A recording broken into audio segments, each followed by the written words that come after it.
अस्सलाम वालेकुम मोअज़्ज़िज़ तलबा व तालिबात। मेरा नाम सैयद कमर अब्बास है। मोअज़्ज़िज़ तलबा व तालिबात, आज हम इकोसिस्टम के मुख्तलिफ अज्ज़ा के बारे में इल्म हासिल करेंगे। तो आइए चलते हैं ग्लास बोर्ड की जानिब। अस्सलाम वालेकुम मोअज़्ज़िज़ तलबा व तालिबात। आज हम पढ़ने वाले हैं इकोसिस्टम के अज्ज़ा के बारे में।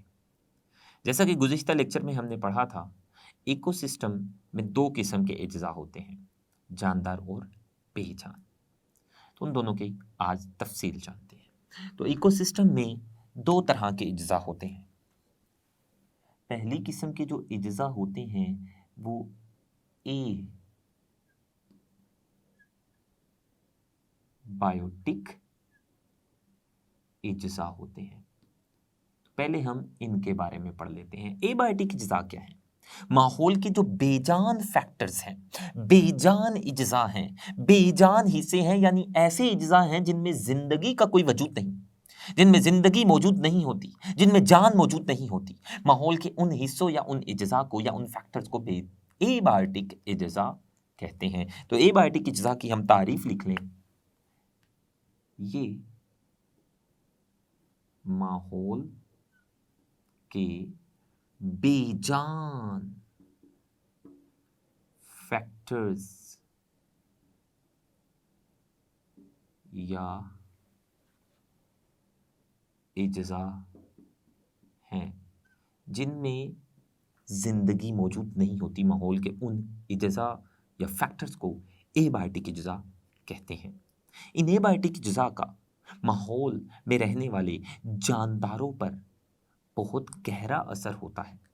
इनकी मिसालें हम पढ़ते हैं। एबायोटिक अज्ज़ा की मिसालें, इनकी मिसालों में पानी आ जाता है क्योंकि माहौल का बेजान जुज़ है, एबायोटिक फैक्टर है। दूसरा, हवा, रोशनी, इसके अलावा एलिमेंट्स, जितने भी एलिमेंट्स हैं, carbon, hydrogen, nitrogen, calcium, phosphorus, potassium, sodium, chlorine, ये सारे के सारे एलिमेंट्स बेजान हैं और इन्हें एबायोटिक अज्ज़ा कहेंगे। इसके अलावा एलिमेंट्स और कंपाउंड्स,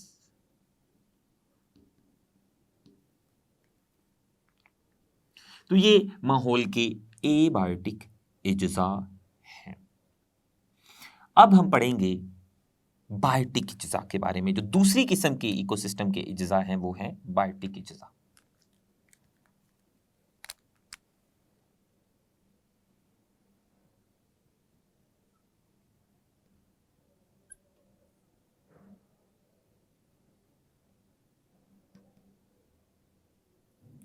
तो बायोटिक अज्ज़ा क्या होते हैं, हम इनकी तारीफ भी लिख लेते हैं।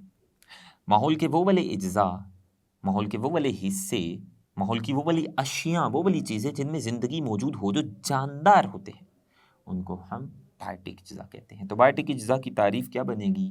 ये माहौल के जानदार अज्ज़ा होते हैं, यानी माहौल के वो वाले हिस्से जिनमें जिंदगी या जान होती है, वो वाले जुज़ जिनमें जान होती है, उन्हें जानदार अज्ज़ा या बायोटिक अज्ज़ा कहते हैं। इनकी मिसालें अगर हम पढ़ें तो मोटी मोटी मिसालों के यहाँ पर नाम लिख लेते हैं, पर उन मिसालों की मज़ीद तफसील भी जानेंगे। इनकी मिसालों में प्रोड्यूसर्स आ जाते हैं। ये प्रोड्यूसर्स क्या हैं, इनकी हम तफसील जानेंगे। प्रोड्यूसर्स, इसके अलावा कंज्यूमर्स और कंज्यूमर्स के अलावा डीकंपोजर्स। तो ये सारे माहौल के बायोटिक अज्ज़ा हैं जिनमें जिंदगी होती है। तो इन्हीं बायोटिक और एबायोटिक अज्ज़ा के तामुल के नतीजा में इकोसिस्टम बनता है, जो कि एक खुद कफील निज़ाम है, खुद कफील इकाई है। गुज़िश्ता लेक्चर में इसकी तफसील पढ़ चुके। अब हम ये जो माहौल के बायोटिक अज्जा है, प्रोड्यूसर, कंज्यूमर और डीकंपोजर्स, इनकी तफसील जानने की कोशिश करते हैं।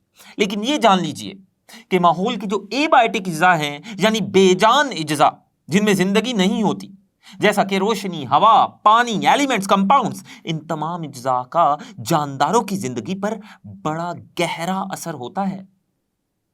रोशनी, हवा, हवा से जानदार ऑक्सीजन लेते हैं। अगर माहौल में हवा ना हो तो हम जिंदा नहीं रह सकते। और पौधे हवा से कार्बन डाइऑक्साइड लेते हैं और कार्बन डाइऑक्साइड से ही पौधे अपनी खुराक बनाते हैं। इसके अलावा हम अपने माहौल से पानी लेते हैं, तो पानी जो कि तमाम जानदारों की जिंदगी का जरिया है, मीडियम है, और बेशुमार चीजें हम अपने माहौल से लेते हैं। मट्टी भी एबायोटिक अज्जा की मिसालों में आप लिख सकते हैं। मट्टी पौधों की नशोनुमा के लिए, पौधों के उगने के लिए मट्टी बहुत जरूरी है। मट्टी जो कि बेजान एक जुज है, एबायोटिक जुज है, लेकिन उसके बगैर पौधे उग ही नहीं सकते। तो हम बायोटिक अज्जा या जानदार जो इस माहौल में मौजूद होते हैं उनकी अब तफसील जानते हैं। तो सबसे पहली जो मिसाल थी बायोटिक अज्जा की वो थी प्रोड्यूसर्स। तो सबसे पहले हम प्रोड्यूसर्स के बारे में पढ़ते हैं।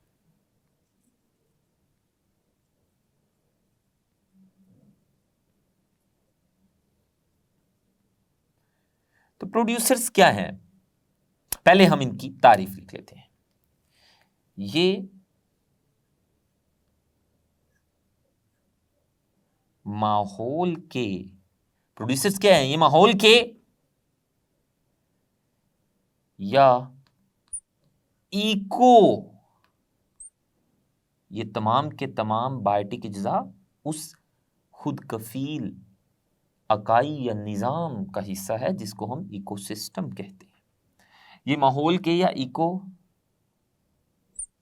सिस्टम के ऑटोट्रॉफ्स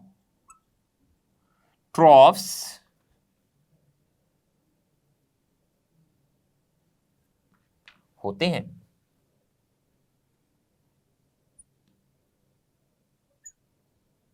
तो माहौल के जो या इकोसिस्टम के जो ऑटोट्रॉफ्स हैं उनको प्रोड्यूसर्स कहते हैं। अब ऑटोट्रॉफ्स क्या होते हैं? ऑटोट्रॉफ्स ऐसे जानदार होते हैं जो इनऑर्गेनिक, माहौल के इनऑर्गेनिक मवाद को इस्तेमाल करके अपनी खुराक खुद तैयार करने की सलाहियत रखते हैं। तो ऐसे जानदारों को ऑटोट्रॉफ्स कहते हैं और वही ऑटोट्रॉफ्स इकोसिस्टम के प्रोड्यूसर्स होते हैं। तो ऑटोट्रॉफ्स क्या हैं? ऑटोट्रॉफ्स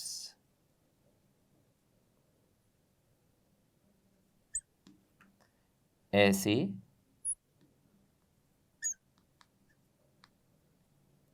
जानदार हैं जो माहौल के इन ऑर्गेनिक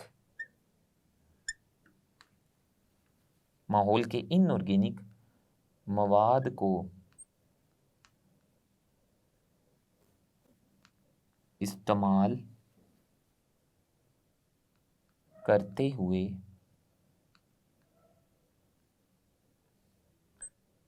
अपनी खुराक जो कि पेचीदा ऑर्गेनिक कंपाउंड की शक्ल में होती है, ये जो ऑटोट्रॉफ्स खुराक खुद तैयार करते हैं माहौल का इनऑर्गेनिक मवाद इस्तेमाल करते हुए, इनकी खुराक पेचीदा ऑर्गेनिक कंपाउंड्स की शक्ल में होती है।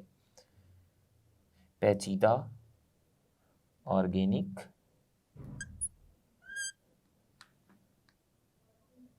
कंपाउंड्स। तो ये इनऑर्गेनिक मवाद को इस्तेमाल करते हुए अपनी खुराक खुद तैयार करने की सलाहियत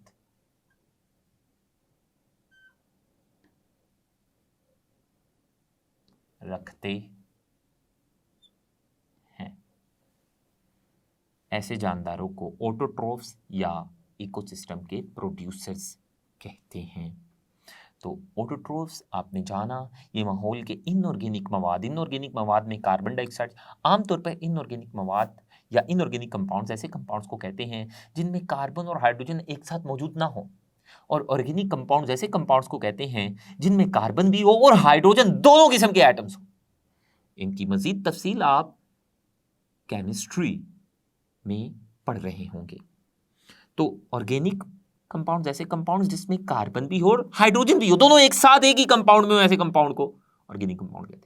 जबकि इनऑर्गेनिक कंपाउंड ऐसा कंपाउंड जिस कंपाउंड में कार्बन और हाइड्रोजन दोनों एक साथ इकट्ठे मौजूद ना हो, या कार्बन हो या हाइड्रोजन हो सिर्फ, या कोई भी ना हो, ऐसे कंपाउंड को इनऑर्गेनिक कंपाउंड कहते हैं। तो माहौल के इनऑर्गेनिक मवाद को इस्तेमाल करते हुए अपने जिस्म के अंदर अपनी खुराक खुद तैयार कर लेने वाले जानदारों को ऑटोट्रॉफ्स या प्रोड्यूसर्स कहते हैं। और ये अपनी खुराक जिस अमल के जरिए खुद अपने जिस्म के अंदर तैयार करते हैं उस अमल को फोटोसिंथेसिस कहते हैं। ये अपनी खुराक फोटोसिंथेसिस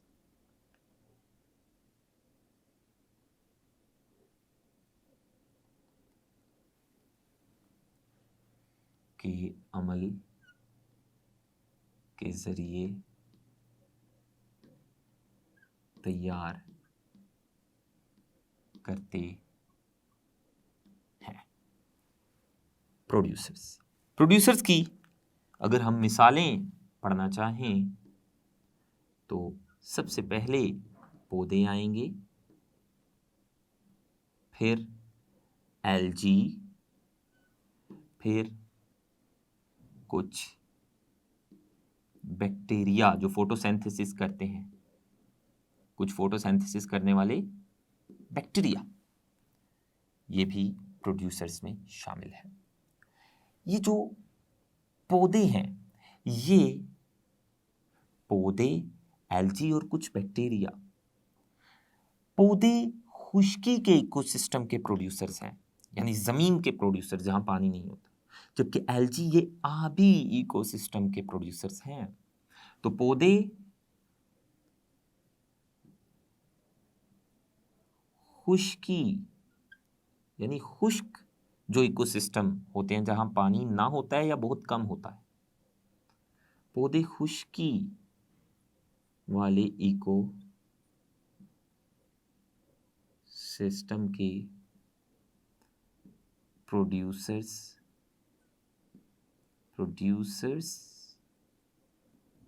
जबकि एल्गी और फाइटो प्लांक्टन, ये फाइटोप्लांक्टन ये पानी में तैरने वाले छोटे छोटे जानदार होते हैं जो फोटोसिंथेसिस करते हैं। फाइटोप्लांक्टन और कम गहरे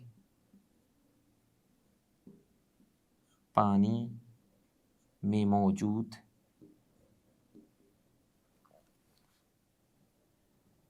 जड़ों वाले पौधे आबी इकोसिस्टम, यानी ऐसा इकोसिस्टम जहां पानी होता है, आबी इकोसिस्टम के प्रोड्यूसर्स हैं। तो हमने आबी इकोसिस्टम्स में भी प्रोड्यूसर्स की मिसालें पढ़ी और हमने खुश्की के इकोसिस्टम में भी प्रोड्यूसर की मिसालें पढ़ी। और ये बात आपने याद रखनी है कि प्रोड्यूसर्स किसी भी इकोसिस्टम की बुनियाद होते हैं। हम जानते हैं किसी भी चीज की जो बुनियाद है वो उसको बरकरार रखने की जामिन होती है। अगर आप उस चीज की बुनियाद गिरा देंगे, बुनियाद खत्म कर देंगे तो वो चीज भी खत्म हो जाएगी। जैसा कि एक इमारत अपनी बुनियाद के बलबूते पर होती है। अगर आप एक इमारत की बुनियाद ही खत्म कर देंगे तो वो इमारत गिर जाएगी, तबाह हो जाएगी। बिल्कुल उस तरह इकोसिस्टम की जो बुनियाद है वो प्रोड्यूसर्स हैं। अगर आप इकोसिस्टम से प्रोड्यूसर्स को खत्म कर देंगे तो इकोसिस्टम तबाह होकर रह जाएगा। तो इकोसिस्टम में जो प्रोड्यूसर्स हैं वो इकोसिस्टम की बुनियाद हैं। ये आप लिख लीजिएगा। प्रोड्यूसर्स, इकोसिस्टम की बुनियाद होते हैं। तो प्रोड्यूसर्स ये इकोसिस्टम की बुनियाद होते हैं। तो प्रोड्यूसर्स जो कि ये बायोटिक अज्जा थे माहौल की, इनकी हमने तफसील जानी। मुअज़्ज़िज़ तलबा व तालिबात, आज हमने इकोसिस्टम के एबायोटिक और बायोटिक अज्जा के बारे में जाना। हमने जाना कि एबायोटिक अज्जा ऐसे होते हैं जिनमें जान नहीं होती, जो बेजान होते हैं, जैसा कि रोशनी, पानी और हवा, इसके अलावा मट्टी, एलिमेंट्स और कंपाउंड्स वगैरह। जबकि बायोटिक अज्जा ऐसे होते हैं जो जानदार होते हैं। और बायोटिक अज्जा की हमने मज़ीद क्लासिफिकेशन पढ़ी, जिसमें प्रोड्यूसर्स, कंज्यूमर्स और डिकम्पोजर्स है, और प्रोड्यूसर्स को हमने तफसील से पढ़ा। आने वाले लेक्चर में कंज्यूमर और डिकम्पोजर्स की तफसील जानेंगे। तब तक के लिए अल्लाह हाफिज़।